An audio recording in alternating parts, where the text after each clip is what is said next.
Será que depressão é doença mesmo? Ou será que é um exagero dos médicos? Afinal de contas, todo mundo fica triste na vida.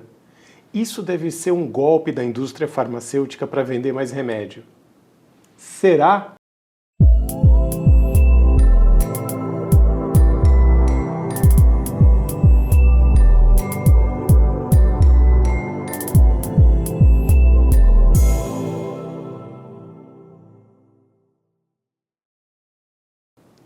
Olá pessoal, como vão vocês? Tudo bom?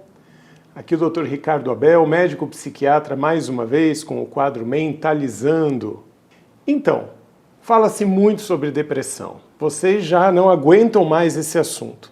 Só que tem uma coisa que eu também ouço muito no consultório, que ficar triste pode ser normal na vida, afinal, acontecem coisas e as pessoas ficam tristes, não está certo?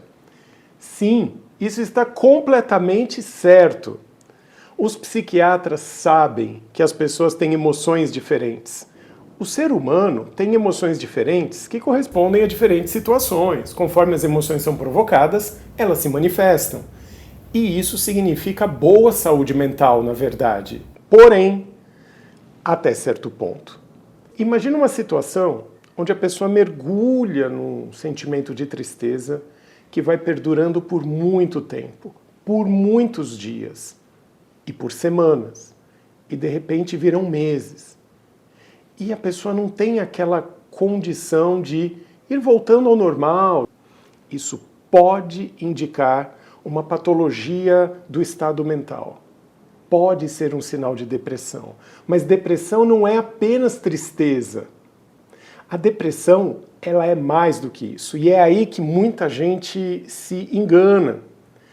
A depressão é sim uma doença cerebral, porque alguns circuitos do cérebro responsáveis por regular a manifestação das emoções estão sim alterados e eles não funcionam direito. Então, no estado de depressão, a pessoa mergulha na sensação de tristeza e não reage, não consegue, mesmo se muito estimulada.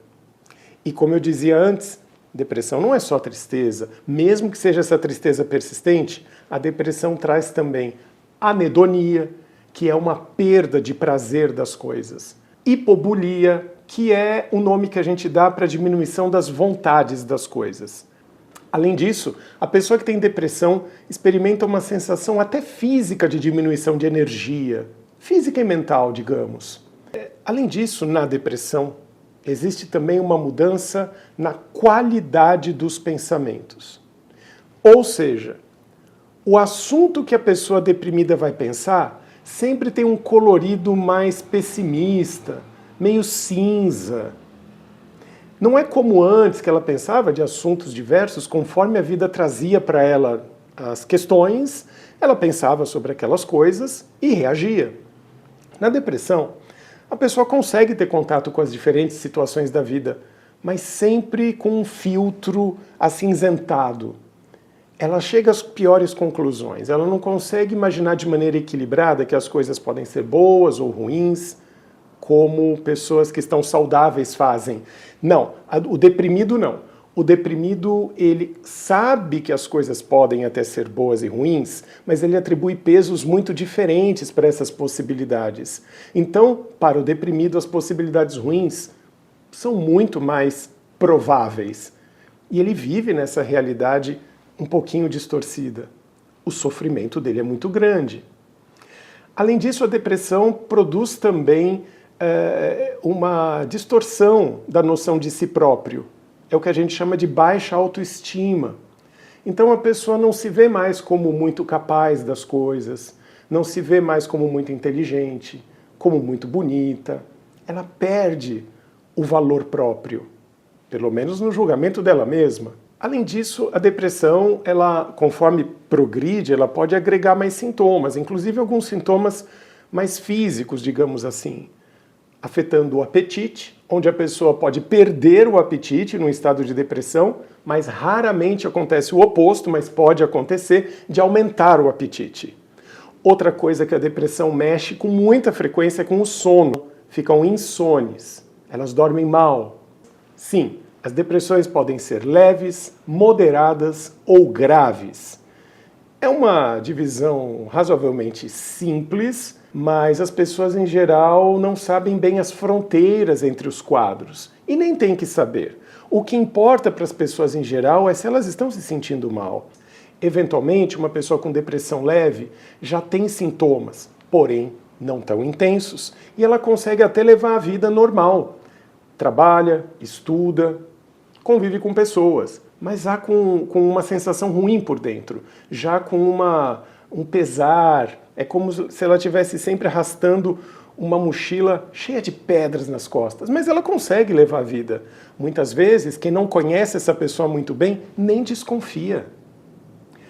Já quando o quadro é de uma depressão moderada, essa pessoa já não consegue realizar muitas tarefas. Ela reduz a agenda dela para o que é essencial. Apenas o básico ela dá conta. O resto, ela não tem ânimo, energia, fica sem paciência. E nas depressões graves, aí o comprometimento de qualidade de vida é brutal. A pessoa fica realmente mais isolada, abandona suas atividades, ela não se importa mais tanto, ela não consegue se importar. E é claro que conforme o grau de depressão piora, a qualidade dos pensamentos também vai ficando pior. Então a pessoa vai ficando desencantada com a vida, com as pessoas, com o mundo, e pode pensar que desaparecer fosse uma solução para ela. Ou pensa até em morte, e nos casos mais graves, no tal suicídio. Portanto, a depressão pode ser muito perigosa mesmo. Não subestimem esse quadro clínico. Além disso, as pessoas têm uma ideia de que toda depressão precisa ser provocada por uma coisa que aconteceu na vida da pessoa. Então a vida estava normal, aí aconteceu uma situação difícil, uma situação grave, e depois de um fato mais forte, aí a pessoa não suporta e deprime. Isso existe, sim. Em muitos casos a depressão vem depois de uma situação que provocou a queda emocional, que a pessoa não dá conta de se recuperar. E todo o quadro depressivo se instala com esses sintomas que eu expliquei antes. E a pessoa não passa disso sozinha. Ela vai precisar de apoio e tratamento. Mas nem toda depressão obedece esse modelo de ter acontecido alguma coisa e depois a pessoa fica deprimida. A isso se chamava nas classificações anteriores, mais antigas em psiquiatria, de depressão reativa. Depressão reativa tem esse nome porque a reação da pessoa à situação que aconteceu é deprimir. Então, ela se deprime em reação a um fato externo. Porém, agora vocês vão ficar todos surpresos. Existem casos onde a pessoa entra em depressão sem ter acontecido nada. Absolutamente nada. A vida está normal. Não houve perdas, não perdeu o emprego, ninguém morreu, a casa não pegou fogo, está todo mundo com saúde. A vida está mais ou menos normal, apenas com o dia a dia correndo. E ainda assim a pessoa vai se deprimindo gradualmente. E quando ela percebe, ela já está num quadro clinicamente depressivo. E essa depressão não tem um motivo externo. Não aconteceu nada. A gente chamava isso nas classificações antigas de depressão endógena. Por que uma depressão endógeno significa gerado dentro? Embora a gente saiba que mesmo as depressões reativas produzem as mesmas alterações em circuitos cerebrais. Elas têm a mesma fisiopatologia, se eu posso dizer assim.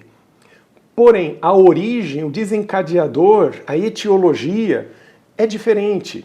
Nas depressões endógenas, a pessoa entra em depressão muito por uma propensão que ela tem. Sim, as depressões também têm um fator genético envolvido.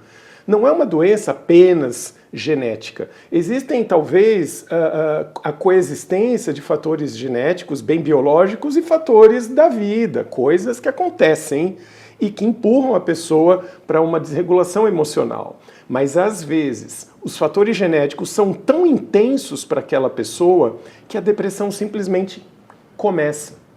Em famílias onde a depressão é mais prevalente, precisamos ficar de olho, porque, eventualmente, um fator genético pode estar aí por trás. Mas não obrigatoriamente. Existem pessoas que, mesmo sem antecedentes na família, desenvolvem esse tipo de depressão. Existe agora o famoso assunto do tratamento das depressões. Como tratar? E sim, é um assunto muito importante, mas eu não vou tratar dele hoje. Existe a linha de psicoterapia, importantíssima, vários tipos de psicoterapia e, é claro, os famosos remédios antidepressivos que as pessoas têm muita curiosidade e às vezes medos e preconceitos que não cabem, eu já adianto, não cabem, tá? E o tempo do tratamento, será que a depressão é tratada só por um período? Ou será pela vida toda? Pois é, nós vamos falar disso numa outra oportunidade. E por hora, ficamos por aqui. Espero que tenha sido útil. Um abraço e até lá!